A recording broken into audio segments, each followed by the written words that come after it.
జ్యోతి updates చూద్దాం. నేడు Guntur municipal corporation mayor ఎన్నిక జరగనుంది. ఇప్పటికే కూటమి అభ్యర్థి కోవెలమూడి రవీంద్ర నామినేషన్ దాఖలు చేశారు. కార్పొరేషన్లో కూటమికి 34, వైసీపీకి 29 మంది బలమున్నారు. అయితే మేయర్ పదవికి పోటీపై వైసీపీ ఎలాంటి నిర్ణయం తీసుకోకపోవడంతో అధికార పార్టీకే అవకాశాలు ఎక్కువగా ఉన్నాయి.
నేడు గుంటూరు మున్సిపల్ కార్పొరేషన్ మేయర్ ఎన్నిక జరగనుంది. ఇప్పటికే కూటమి అభ్యర్థి కోవెలమూడి రవీంద్ర నామినేషన్ దాఖలు చేశారు.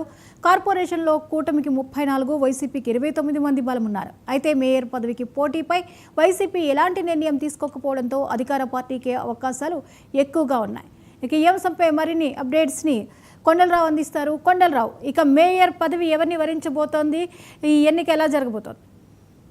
జ్యోతి, నేడు గుంటూరు నగరపాలక సంస్థ మేయర్ ఎన్నిక జరగనుంది. దీనికి సంబంధించి ఏర్పాట్లన్నీ కూడా ఎన్నికల రిటర్నింగ్ అధికారి జేసీ మొత్తం చేసిన సందర్భం ఉంది. అయితే కూటమి అభ్యర్థిగా ఏదైతే కోవెలమూడి నాని సీనియర్ తెలుగుదేశం పార్టీ నేత, ఇతను సీనియర్ ఆల్రెడీ ఇప్పుడు కార్పొరేటర్ గా ఉన్నారు. ఈయనకి వరిస్తుందంటూ కూడా చంద్రబాబు నాయుడు నిన్న బీఫామ్ కూడా కోవెలమూడి నానికి అందజేయడం జరిగింది. ఖచ్చితంగా గుంటూరు నగర మేయర్ అభ్యర్థిగా కూటమి గెలుపొందే అవకాశాలు మెరుగ్గా ఉన్నాయి. అయితే వైసీపీ నుంచి కూడా మేయర్ అభ్యర్థిని బరిలోకి దింపడం జరిగింది. ఏదైతే అచ్చాల వెంకటరెడ్డి అనే కార్పొరేటర్ ని కూడా మేయర్ అభ్యర్థిగా వైసీపీ నింపిన నేపథ్యంలో ఉదయం 11 ఎన్నికల ప్రక్రియ అయితే ప్రారంభం కానుంది. మొత్తంగా ఏదైతే గుంటూరు నగరంలో 56 కార్పొరేటర్లు ఉన్నారు. ఇందులో ఎవరికైనా 32 సీట్లు ఎవరికైతే వస్తాయో వాళ్ళు మేయర్ అభ్యర్థిగా అవకాశం ఉంది. దీంతో కూటమి అభ్యర్థిగా గతంలో కూడా ఏదైతే డిప్యూటీ మేయర్ కూటమి అభ్యర్థి గెలుపొందిన సందర్భం అయితే ఉంది. ఈ నేపథ్యంలో కూటమి ఖచ్చితంగా గుంటూరు నగర మేయర్ అభ్యర్థిగా కూటమి మెజార్టీ ఉన్న సందర్భంలో ఏదైతే ఎన్నిక లాంఛనమై అని చెప్పుకోవచ్చు. గతంలో ఏదైతే కావటి మనోహర్ నాయుడు ఉండి ఆయన రాజీనామా చేయడంతో గుంటూరు మేయర్ అభ్యర్థి ఖాళీ అయిన నేపథ్యంలో కూటమికి ఎక్కువ మెజార్టీ ఉండటంతో